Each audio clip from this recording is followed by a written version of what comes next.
On a quelqu'un comme Ajahn Chah, qui a voulu découvrir ce qu'est la méditation. Il demandait autour de lui, mais personne ne savait, jusqu'à ce qu'il trouve un maître qui lui apprenne comment l'effort d'être attentif à chaque moment de sa vie change tout. Dans le bouddhisme zen, quelqu'un comme Shunryu Suzuki a fait le même geste. En Inde, quelqu'un comme Goenka a fait le même geste. Il se demandait, mais qu'est-ce que c'est la méditation? Le Bouddha était né en Inde, mais la méditation et la voie bouddhiste ont disparu de l'Inde.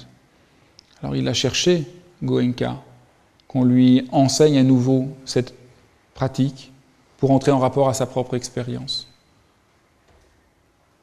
Et Chogyam Trungpa a fait ce même geste d'une autre manière, essayer de découvrir et de retrouver le geste simple, non théorique, non dogmatique, non religieux, non moraliste, de simplement s'asseoir pour entrer en rapport à notre expérience nue et directe.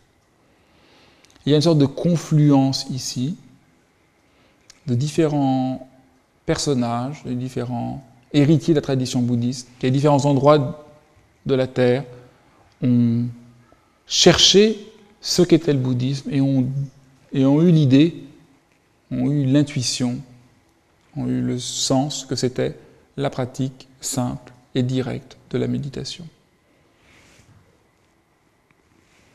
Donc, cette semaine, vous allez apprendre à méditer. Alors, il y a plein de formes de méditation. Moi, je vais vous transmettre celle qu'a présentée Chogyam Trungpa. Donc, c'est pour ça que vous avez ce coussin-là. Il y a d'autres coussins, il y a d'autres formes. Et on en parlera demain matin. Mais moi, je vais vous transmettre celle-là, qui est très simple, et qui est une manière d'essayer d'entrer en rapport avec notre propre cœur, notre propre être, notre propre existence, le plus simplement possible, pour rien. Pas pour essayer de gagner quelque chose, pas pour essayer d'apprendre quelque chose, pas pour essayer d'être meilleur, mais simplement pour rien. Simplement pour faire un acte poétique, simplement pour être humain, simplement pour la beauté de la chose.